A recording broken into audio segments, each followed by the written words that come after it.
So hello student, welcome to the channel college study Delhi university. So जैसे कि आपका emotional intelligence का paper है अब, सो यहाँ पे मैं नोट्स हैं इमोशनल इंटेलिजेंस के जिन्हें मैं एक्सप्लेन करने वाली हूँ। और अगर आपको कंटेंट नहीं मिल रहा है कहीं से कुछ भी, तो आपको ढूंढने की ज़रूरत नहीं है, ये नोट्स काफ़ी हैं। आपके पूरे सिलेबस को देख के उस पर सर्च करके मैंने ये नोट्स बनाए हैं, आप इन्हें पढ़ लो, बस इतना काफ़ी है। सो स्टार्ट करते हैं। सो पहला है what is emotional intelligence. Emotional intelligence की यहाँ डेफिनेशन दे रखी है कि it refers to the ability to identify one's own emotion and those of other. इसका मतलब क्या है कि इमोशनल इंटेलिजेंस का मतलब है कि आप अपने इमोशन को आइडेंटिफाई कर पा रहे हो और दूसरे के को भी समझ पा रहे हो कि दूसरे का इमोशन क्या है, वो क्या फ़ील कर रहा है, आप क्या फ़ील कर रहे हो और दूसरा क्या फ़ील कर रहा है। आप दोनों चीज़ों को समझ पा रहे हो और उनका यूज़ करके आप उन्हें मैनेज भी कर पा रहे हो। सिर्फ समझना काफ़ी नहीं है। Emotional intelligence is about understanding the emotion और फिर उन्हें रेगुलेट करना और मैनेज करना। अब इसमें हमारा आता है कि जो हमारे इमोशनल इंटेलिजेंस है उसमें 4 एस्पेक्ट होते हैं। पहला self awareness, then self management और फिर ये हमारा सेल्फ एक्सपेक्ट है। और अगर हम इसका सोशल एक्सपेक्ट देखें तो उसमें आता है social awareness and relationship management. अब इसमें हमारी डिफरेंट तरीके की चीज़ें आती है। जैसे सेल्फ कॉन्फिडेंस हमारा आता है इमोशनल इंटेलिजेंस में। Awareness of your own emotional state, अपने खुद के इमोशनल स्टेट की अवेयरनेस होना इमोशनल इंटेलिजेंस का पार्ट है। Recognise how your behaviour impact other, ये चीज़ समझना कि आपका बिहेवियर, आपकी चीज़ें दूसरों पे कैसे इम्पैक्ट करेंगी, ये भी इमोशनल इंटेलिजेंस का पार्ट है। और paying attention to how other influence to your emotional state, और ये समझना कि किस तरीके से दूसरे की बातें या दूसरे के इमोशंस आपको आपकी इमोशंस को अफेक्ट कर रहे हैं, वो भी इमोशनल इंटेलिजेंस का पार्ट है। कि किसी ने कुछ कह दिया और आप उसे बुरा फील कर रहे हैं या किसी ने तारीफ़ कर दी तो आप अच्छा फील कर रहे हैं। इट्स अ पार्ट कि दूसरों के स्टेटमेंट्स आपके इमोशंस को कैसे इफेक्ट कर रहे हैं। Then what is self management. Self management का अगर बेसिक मतलब समझो तो it's how you manage your self, how you manage your own emotion. अपने खुद के इमोशन को आप कैसे मैनेज करो, that is self management. That is keeping disruptive emotion and impulsive in check. मतलब आपके जो डिस्ट्रप्टिव इमोशन है, ये वो इमोशन की जो बहुत ही गुस्सा या बहुत ही एक्सेसिव कुछ होना, वो वाले इमोशंस को कंट्रोल में रखना। Then acting congruence with the value, जो वैल्यूज़ हैं, जो सोशल वैल्यूज़ हैं, उनके अकॉर्डिंग एक्ट करना। हेल्डिंग अ चेंजेस फ्लेक्सिबिलिटी, मतलब जो भी चेंजेस हो रहे हैं उनको बहुत ही फ्लेक्सिबली हैंडल करना। दूसरा, pursuing a goal in opportunity despite the obstacle and the setbacks, मतलब बहुत सारे ऑब्स्टिकल्स, रुकावटें होने के बाद भी अपने गोल को अचीव करना, it's a part of self management.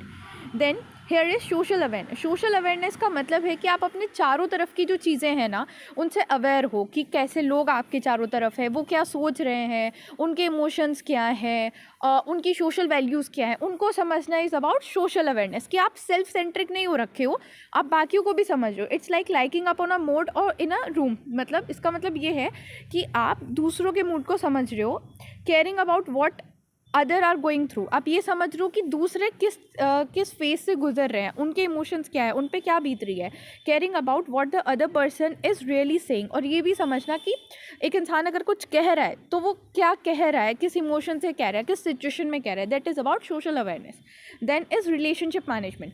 Relationship management का मतलब होता है कि how you handle your relation. अब रिलेशन का मतलब सिर्फ एक ही रिलेशन नहीं है, relation is also how you handle the relation with your brother, with your sister, with your parents, वो सब रिलेशनशिप मैनेजमेंट में आता है। गेटिंग अलोंग विद अदर, दूसरों के साथ होना, जैसे आप अपने मम्मी पापा के साथ होते हो। हैंडलिंग कॉन्फ्लिक्ट इफेक्टिवली, भाई बहनों में लड़ाई होती है ना, उस झगड़े को इफेक्टिवली हैंडल करना। Clearly expressing idea and information, अगर आपका कोई आइडिया है, आपके कोई थॉट्स हैं, अपनी बात अच्छे से रखना किसी के भी सामने जो भी आपसे रिलेटेड है। Using a sensitivity through the person feeling to manage a interaction successfully, और सेंसिटिविटी का यूज़ करना दूसरे की फीलिंग को मैनेज करने के लिए। मतलब ऐसा नहीं कि आप इनसेंसिटिव हो रखे हो, किसी को चोट लग गई है और आप उसे कह रहे हो कि उसे मोटिवेट कर रहे हो कि चल भाई उठ जा, तू दौड़ ले, अरे चोट लग गई है, उसकी हेल्प करो। तो सेंसिटिविटी शो करना। Then is the element of emotional intelligence. Emotional intelligence के वैसे तो मेन 4 ही एलिमेंट है जो आपके सिलेबस में है। That is self awareness, self regulation, self regulation मतलब self management, and social skills and relationship management. लेकिन मैंने यहाँ पे और भी दिए, जैसे internal motivation and empathy. Empathy is about कि आप दूसरे की फीलिंग्स को समझ रहे हो, बट दूसरे की फीलिंग को समझ रहे हो उसके शू में एंटर करके, उसके इमोशन को, मतलब आपके ऊपर भी वो चीज़ हुई है, आपने भी वो सब सहा है, इस वजह से आप उसके इमोशन को और अच्छे से समझ रहे हो, that is empathy. The 4 different area of emotional intelligence. अब 4 डिफरेंट एरिया जहाँ पे इमोशनल इंटेलिजेंस बहुत ज़्यादा लगता है, that is ability to pursuing emotion in one self and other accurately, अपने इमोशन और दूसरे के इमोशन को ढंग से समझना, ability to use a emotion to facilitate the thinking, और इन इमोशन को यूज़ करके आप एक आइडिया डेवलप कर रहे हो, एक थिंकिंग डेवलप कर रहे हो, सिर्फ समझना नहीं है, एक थॉट प्रोसेस भी करना है। Then ability to understand emotional language and a sign conveyed by emotion, emotion को समझना, इमोशनल लैंग्वेज को समझना, और जो साइन कन्वे हो रहे हैं इमोशन के थ्रू वो समझना। अगर कोई रो रहा है तो उससे आप क्या समझ रहे हो कि इसको कोई दुख होगा, तो दैट इज़ द साइन कि हाँ वो कुछ इमोशनल तरीके से आपको समझाना चाहता है। अगर किसी का शक्ल उतरी हुई है, डरा हुआ है, वो सारे इमोशनल साइन होते हैं जिन्हें आप देख के समझते हो कि हाँ इस इंसान को ये इमोशन आ रखा है और ये दिक्कत है। Ability to manage emotion so as to attend the specific goal, और इमोशन को समझने के बाद अपने इमोशन को मैनेज करना जो सबसे इम्पॉर्टेंट होता है, ताकि आप अपने गोल को अटेंड कर सको। Model of emotional intelligence, emotional intelligence के जो मॉडल है इसमें से पक्का एक क्वेश्चन आना ही है 100%। अब ये 3 तरह के मॉडल होते हैं, एबिलिटी मॉडल, ट्रेट मॉडल और मिक्स्ड मॉडल। ये यहाँ पे एक छोटा सा कॉन्सेप्ट है EQ का। इसका मतलब ये है कि जैसे IQ होता है उस तरीके से इमोशनल इंटेलिजेंस को हम ऑफन मेजर करते हैं EQ में, जो ये बताता है कि what is your capacity to perceive the other emotion and to manage your emotion, कि आप दूसरे के, आपकी कितनी कैपेसिटी है कि आप दूसरे के इमोशन को और अपने इमोशन को समझ पा रहे हो और कैसे अपने इमोशन को मैनेज कर पा रहे हो, वो हम मेज़र करते हैं EQ में, इमोशनल इंटेलिजेंस में।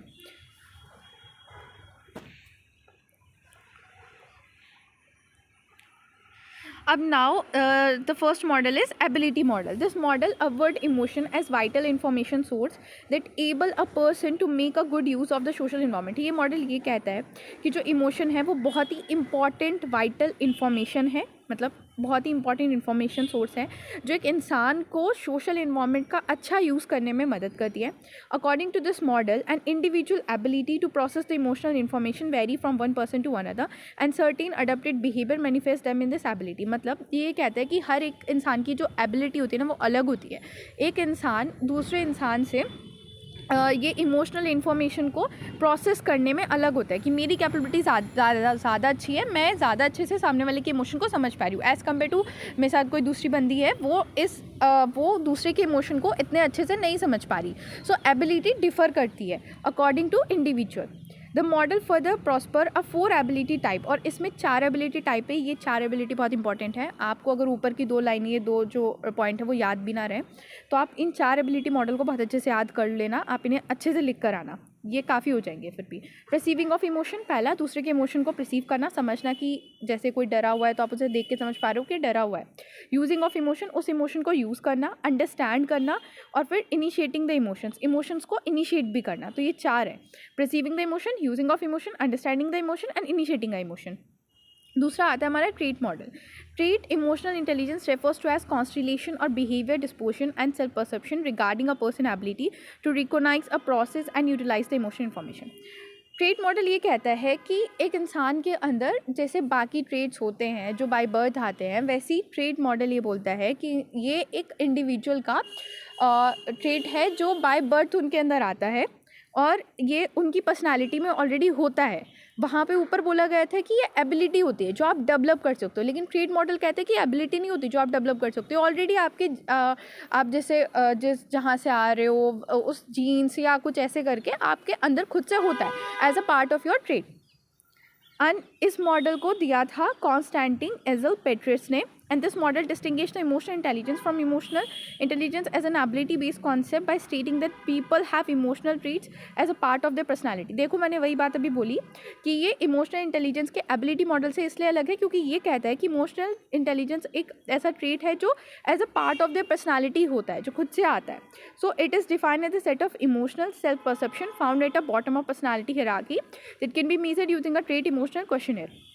इन contrast to the competent mental ability illustrate is based on personality trait, कि वहाँ पे एबिलिटी मॉडल में कहा गया था कि आपकी मेंटल एबिलिटी आपकी कॉम्पिटिटिवनेस पे डिपेंड करता है, बट यहाँ पे बोला जा रहा है कि आपके पर्सनैलिटी का एक ट्रेट है जो ऑलरेडी आपके अंदर आता है. The definition include the behavioural tendency self reported और post to the ability based model which refers to the actual ability that have people difficult to measure scientifically.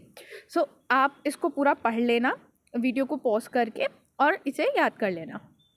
Then आता है मिक्स्ड मॉडल. सारे model में mixed model सबसे important है, इसके आने के चांसेस भी ज़्यादा है. It was developed by the Daniel Coleman and it is focused on defining emotional intelligence using a wide range of skills and competency that affect the leadership performance. अब ये जो मॉडल है ना, ये डैनियल कॉलमैन ने दिया था और ये डिफ़ाइन करता है इमोशनल इंटेलिजेंस को बहुत सारी स्किल्स और कॉम्पिटेटिवनेस की कॉम्पिटेंसी के बेसिस पे. Mixed model combine the ability with personality traits और करेक्टरिस्टिक. मिक्स्ड मॉडल क्या करता है, एबिलिटी और ट्रेट मॉडल को कंबाइन कर देता है, कि ability with the personality trait से कंबाइन करता है. Thus mixed model outline few important construct. अब इसके ये कुछ इंपॉर्टेंट एक्सपेक्ट हैं, ये ज़रूर आपको लिख के आना है. पहला सेल्फ अवेयरनेस. सेल्फ अवेयरनेस का मतलब है कि आप अपनी खुद की स्ट्रेंथ, वीकनेस, आपकी मोटिवेशन वैल्यू, गोल्स वगैरह से अवेयर हो कि आप पे क्या चीज़ है, आपकी क्या स्ट्रेंथ है, वीकनेस, आपको कब कौन सा इमोशन आ रहा है, क्यों आ रहा है, किसकी वजह से आ रहा है. आपको अपने बारे में, अपने इमोशन के बारे में पूरी नॉलेज है. देन आता है सेल्फ रेगुलेशन. सेल्फ रेगुलेशन का मतलब है कि आपने अपने नेगेटिव इमोशंस को समझा, उन्हें रिकॉग्नाइज़ किया और फिर उसके बाद उन नेगेटिव इमोशन को पॉजिटिव इमोशन में बदला. मतलब जो नेगेटिव आपके इमोशन थे उन्हें समझ के उन्हें कंट्रोल किया और उन्हें एक पॉजिटिव पर्पस में डायरेक्ट किया. That is self regulation. Then आता है social skill. The construct simple utilize the first two element in such a way that to manage relationship with those around you. इसका मतलब सिंपल ये है कि आपका जो सोशल सेल्फ अवेयरनेस और सेल्फ रेगुलेशन वाले जो दो एक्सपेक्ट है, आप इन दोनों को यूज़ करके किस तरीके से आपके चारों तरफ जो लोग हैं उनसे इंटरैक्ट करते हो, उन्हें समझते हो. That is social skill. Then empathy. Empathy is like practice and empathy is like able to personally identify the challenge with other and continue considering the feeling of other. मतलब जो एक इंसान जिस चीज़ से सफ़र कर रहा है उस चीज़ को आप बहुत ही बेसिक लेवल पे समझ पा रहे हो, बिकॉज आपने कहीं ना कहीं उस फेज से आप भी गो थ्रू कर चुके हो या कर रहे हो. That is empathy. Then motivation. Motivation का मतलब होता है कि it's a mixed model of emotion, कि आप अपने आप को कोई गोल अचीव करने के लिए, आपका कोई मोटिव है, उसे अचीव करने के लिए इन्फ्लुएंस होकर कुछ काम कर रहे हो. मोटिवेशन मतलब बहुत सिंपल टर्म है, आप खुद भी समझ सकते हो कि कोई एक मोटिव है, उसको अटेंड करने के लिए आपको मोटिवेट होकर काम कर रहे हो. Then is self-awareness, ability to perceive and understand the thing that make you how you are is an individual including personality. अब आप कहोगे मैंने सेल्फ अवेयरनेस तो ऊपर पढ़ा दिया, तो मैं दोबारा क्यों पढ़ा दूँ. आपका जो पहला यूनिट है, पहला या सेकेंड यूनिट में आपके ये सारे मॉडल्स हैं. उसके बाद एक अलग यूनिट है जिसके अंदर सेल्फ अवेयरनेस के बारे में ही पढ़ना है, और दूसरी यूनिट है जिसमें सेल्फ रिलेशनशिप मैनेजमेंट और इन सब के बारे में पढ़ना है. तो इसलिए मैं इसे अलग से भी पढ़ा रही हूँ ताकि अगर शॉर्ट नोट लिखवाए तो आप लिख पाओ. Ability to perceive and understand the things that make you use to be individual include the personality action. वही जो मैंने समझाया कि आप अपने इमोशंस को कैसे समझ पा रहे हो, और ये एक साइकोलॉजिकल स्टेट होती है in which become the focus of an attention. आप ये बहुत ही सिंपल लैंग्वेज में मैंने लिख दिया है, आप इसे पढ़ लेना खुद से, इसमें ज़्यादा टाइम ऐसे लगेगा नहीं. ये बेनिफिट्स है सेल्फ अवेयरनेस की कि क्या क्या बेनिफिट्स होते हैं. आपको पॉजिटिव सेल्फ डेवलपमेंट होता है आपका, और सेल्फ स्टीम डेवलप होती है, आप अच्छे डिसीजन मेकिंग कर पाते हैं. ये एक टूल एंड प्रैक्टिस है जो आप कहीं भी यूज़ कर सकते हैं ग्राउंड लेवल पे. आप अगर कोई एंटरप्रेन्योर हो तो आप अपने लोगों के साथ इसे यूज़ कर सकते हो. ऐसे इस तरीके से मतलब चीज़ें लिखी हुई हैं, आप रोक के वीडियो पढ़ लेना. Then self management. Self management का मतलब होता है कि अपने आप को मैनेज करना. दैट सेम कि आप अपने नेगेटिव इमोशंस को आइडेंटिफाई कर रहे हो और उन्हें पॉजिटिव वे, उन्हें कंट्रोल करके पॉजिटिव एनर्जी में कन्वर्ट कर रहे हो. That is self management. It's like anxiety, fear, anger.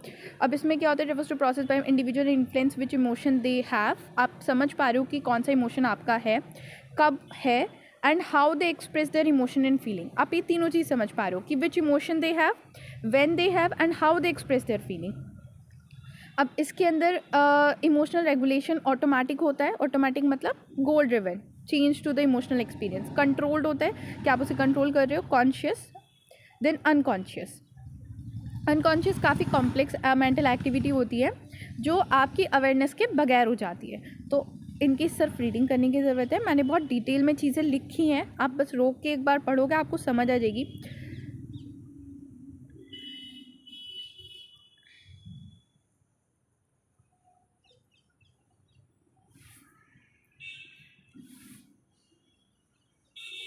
ये मैंने और कंटेंट लिखा है कि 7 इमोशनल रेगुलेशन स्किल्स अडल्ट के लिए। पहले self awareness, mindful awareness, then adaptability, then self compassion, relaxation and breathing control, emotional support, then आता है सोशल अवेयरनेस। सोशल अवेयरनेस का मतलब क्या है? Then ability to understand the perspectives of other including दोस्त with the diverse background. Sir social awareness मतलब आप जो डिफरेंट लोग हैं, डिफरेंट बैकग्राउंड से, उनके पर्सपेक्टिव को समझ पा रहे हो।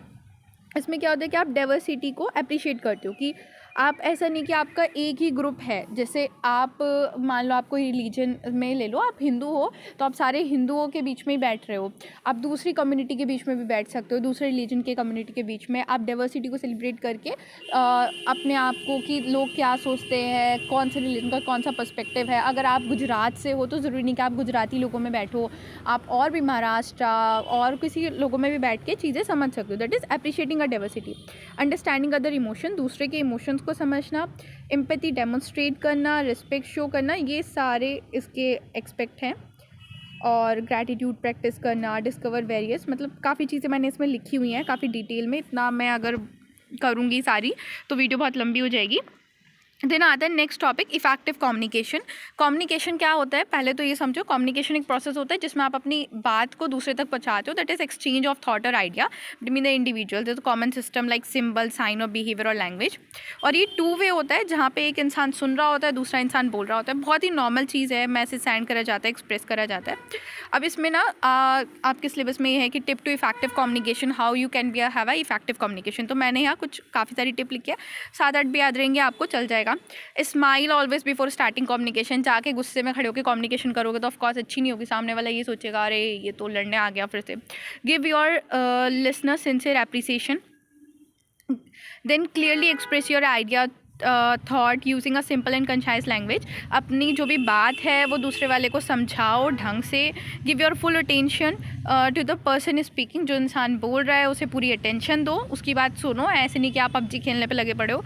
Talk about the thing in which your listener have interest, और talk about the listener's interest. मतलब आप ना जिस इंसान से वही बात करो जो उसका इंटरेस्ट हो, आप उससे कुछ भी ऐसी बात मत करो जो उसका इंटरेस्ट नहीं हो। मतलब अगर आप एक 3 साल के बच्चे के पास जा रहे हो तो आप उससे वही बातें करो जो उसे समझ आए। आप ये बातें मत करो कि ग्लोबलाइजेशन क्या है, पॉलिटिक्स क्या है, जो उसके समझ के बाहर ही, उसे इंटरेस्ट ही नहीं आएगा। तो आपके लिसनर के अकॉर्डिंग आपको बातें करनी है, ये एक बहुत इफेक्टिव टिप है। Then you should always say we rather than I, मतलब यूनिटी को एक्सप्रेस करो। Don't talk a scrolling face और अ ब्रेडिंग वॉइस, मतलब वही चिल्ला के बात नहीं करनी है। Encourage open and honest feedback. अब फीडबैक बहुत इंपॉर्टेंट होता है कि आपने कुछ भी बात बोली, दूसरे को समझ आई या नहीं आई, ये इसी से पता चलता है कि फीडबैक है या नहीं। तो आप ओपन एंड ऑनेस्ट फीडबैक को इनकरेज करो ताकि लोग आपको अच्छा फीडबैक दें। Be mindful at a timing of your communication. Mindful का मतलब होता है कि सोच समझ के बोलना। आप समझ पा रहे हो, पहले आप माइंड में प्रोसेस कर पा रहे हो कि आपको क्या बोलना है, तो that is mindful. Be mindful of the time of your communication. Listen carefully of your mind and deeply by your heart. Express your idea and opinion with confidence and also be respectful to the other view. अपनी अपनी बात नहीं बोली है, दूसरे की भी सुननी है. Encourage other to share their thoughts and actively seek the diverse opinion. सबकी बातें सुनो. अगर आपको कोई क्रिटिसाइज भी कर रहा है ना आपके ओपिनियन पे, उसका भी सुनो कि एटलीस्ट वो कह क्या रहा है. हो सकता है कि आपका कोई फ़ायदे की बात ही बता दे. Then significance of effective communication. अच्छी कम्युनिकेशन करना तो आपने सीख लिया, अब अच्छी कम्युनिकेशन कर ली तो उससे फ़ायदे क्या हुआ. पहला, बिल्डिंग अ रिलेशनशिप. एक अच्छी कम्युनिकेशन जो होती है ना, वो आपको एक अच्छी रिलेशनशिप बिल्ड करने में हेल्प करती है. कम्युनिकेशन ही रिलेशनशिप का फाउंडेशन होता है. और चाहे आपकी पर्सनल रिलेशनशिप हो चाहे प्रोफेशनल, दोनों में कम्युनिकेशन बहुत ही ज़रूरी है. कम्युनिकेशन की हेल्प से आपका ट्रस्ट डेवलप होता है, स्ट्रेंथ डेवलप होती है, आप अपनी फीलिंग को बता पाते हो, दूसरे की नीड को समझ पाते हो, leading to healthier and more fulfilling relationship. दूसरा, कॉन्फ्लिक्ट रिसोल्यूशन. जो झगड़ों का मेन रीज़न होता है, कॉन्फ्लिक्ट मतलब झगड़े, उनका मेन रीज़न ये होता है कि आप अपनी बात नहीं समझा पाए, या मिसकम्युनिकेशन हो गया, या लैक ऑफ कम्युनिकेशन वगैरह ही। तो अगर आप इफेक्टिव कम्युनिकेशन करते हो, अपने आप को एक्सप्रेस करते हो, तो इससे आपकी जो प्रॉब्लम है वो सुलटेगी। अगर आप दोनों मुंह बना के बैठ जाओगे, चुपचाप एक दूसरे से बात नहीं करोगे, तो उससे कोई कॉन्फ्लिक्ट रिसोल्यूशन होगा ही नहीं। वो वही होगा जब आप एक दूसरे से बात करोगे। तो communication is very important to resolve the conflict. दूसरा, collaboration and team. Successful collaboration and team work is very crucial. And अगर एक मेंबर दूसरे मेंबर से इंफॉर्मेशन शेयर नहीं करेगा, और तो इसकी अगर वो शेयर नहीं करेगा, तो ऑफ कोर्स वो टीम वर्क कहीं रह ही नहीं जाएगा।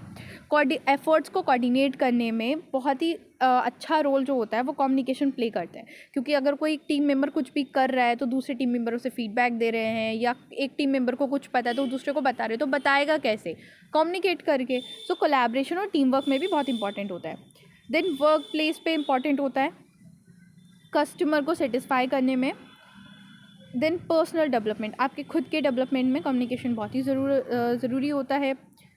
Then career advancement, avoiding misunderstanding का मेन रीज़न तो कम्युनिकेशन ही होता है, लैक ऑफ कम्युनिकेशन। अगर आप ढंग से बातें कहोगे नहीं तो मिसअंडरस्टैंडिंग होगी, तभी तो आपको फीडबैक की ज़रूरत पड़ती है कम्युनिकेशन में। अब ये मैंने 7-8 काफ़ी सारे 9 पॉइंट्स लिखे हैं, आप इसमें जितने आपको याद हो वो याद करो और अच्छे से लिखाओ।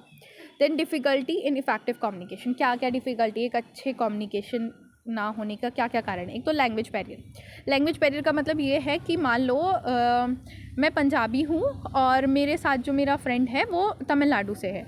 सो मुझे तमिल नहीं समझ आती और उसे पंजाबी नहीं समझ आती, तो हम कैसे ही कम्युनिकेट करेंगे। सो मेन जो प्रॉब्लम है कम्युनिकेशन में, that is language barrier, that peoples belong to the diverse language field and they don't understand each other language. Then आता है misinterpretation and ambiguity. Message can be misinterpret and ambiguous due to the factors such as unclear language, non verbal clues. And आपने कोई एक message लिखा, चलो चलते हैं, ठीक है, अब कहाँ चलना है, कब जाना है, आपने कुछ नहीं बताया, तो इससे क्या होगा? ये बहुत ही एम्बिग्विटी वाला मैसेज है, एम्बिगुअस है, वेग है, समझ नहीं आ रहा, तो इससे क्या होगा? Miss interpretation. कोई समझ लेगा अभी चलना है, कोई समझना है कल समझना है, कल चलना है, तो मिस इंटरप्रिटेशन होगा। दूसरा होता है noise and distraction.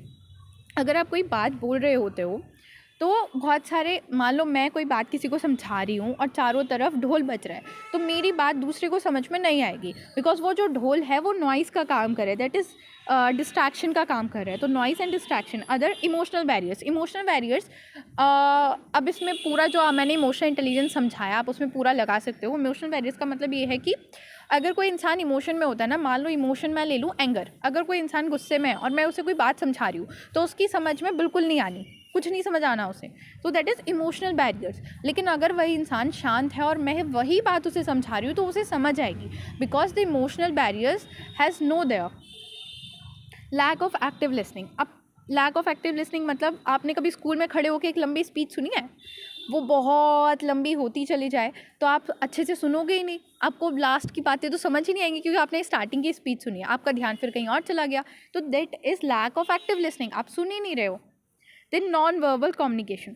Non verbal communication में क्या होता है? Difficulties around with non verbal sign are inconsistent with the verbal message और they are culturally different influence. Non verbal communication मतलब आप अगर कोई कम्युनिकेट कर रहे हो, मान लो मैं कह तो ये रही हूँ कि आप बहुत अच्छे हैं, आप बहुत ही ज़्यादा अच्छे हैं, और मेरे एक्सप्रेशन ऐसे हैं कि तू तो बिल्कुल अच्छा नहीं है, बिल्कुल भी अच्छा इंसान नहीं है, तो मेरे जो नॉन वर्बल और वर्बल कम्युनिकेशन है वो मैच नहीं कर रही है, वो वहाँ पर एक बैरियर का काम कर रही है।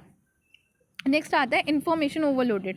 आप बहुत ज़्यादा इन्फॉर्मेशन किसी को दे दो तो उसकी समझ में नहीं आएगी, आप बहुत ज़्यादा ही मैसेज लिख रहे हो। कभी आपने देखा है कि अगर नोटिस बोर्ड पे नोटिस लिखा जाता है, बहुत ही प्रिस्क्राइब होता है, बहुत ज़्यादा नहीं लिखा होता, क्योंकि इतना बड़ा नोटिस अगर कोई नोटिस बोर्ड पे लगाएगा तो बच्चे जाके सिर्फ आधे स्टार्टिंग की 2-3 लाइन पढ़ेंगे, पूरा नहीं पढ़ेंगे, तो इसलिए प्रिस्क्राइब इन्फॉर्मेशन दी जाती है, इन्फॉर्मेशन ओवरलोड नहीं करा जाता।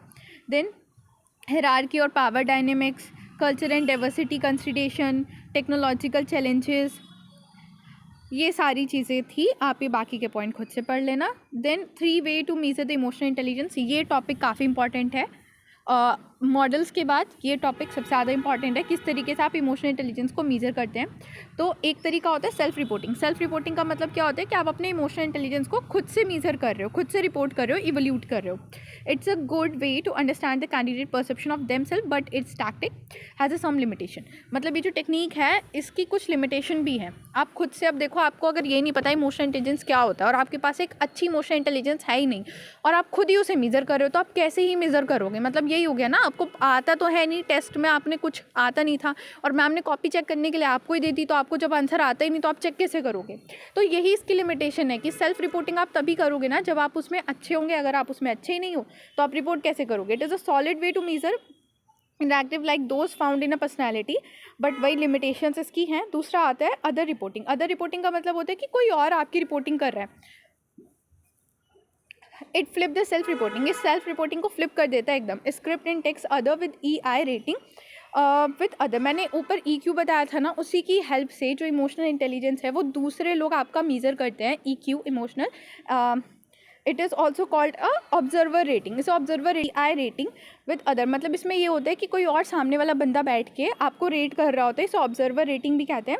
और other reporting does gather valuable information and other perceive someone, but this is not the best way to measure EQ। ये बेस्ट वे तो नहीं है कि कोई और आपको रिपोर्ट कर रहा है, बट ये भी एक तरीका है जिसमें कोई और बैठ के आपको ऑब्जर्व करता है और फिर आपको रिपोर्ट करता है। दूसरा आता है ability testing. This type of testing is the most reliable method because it is based on skills. कि आपकी स्किल्स को लेके आपको नंबर दिए जाते हैं, तो ये बहुत ज़्यादा रिलायबल होता है। पहला ability test include recognition test, empathy test, identification test, understanding test, expression, regulation, use of emotion. So यहाँ पे आपका ये पूरा कंप्लीट होता है। आप इतना पढ़ लीजिए, आपके लिए काफ़ी। आपको फालतू में इधर उधर कंटेंट ढूंढने के और टाइम बर्बाद करने की कोई ज़रूरत नहीं है। चैनल को सब्सक्राइब करो, बने रहो, लाइक करो। और अगर कुछ और चाहिए हो, question paper, previous year question वगैरह, तो कमेंट सेक्शन में कमेंट डाल देना। Okay, bye bye.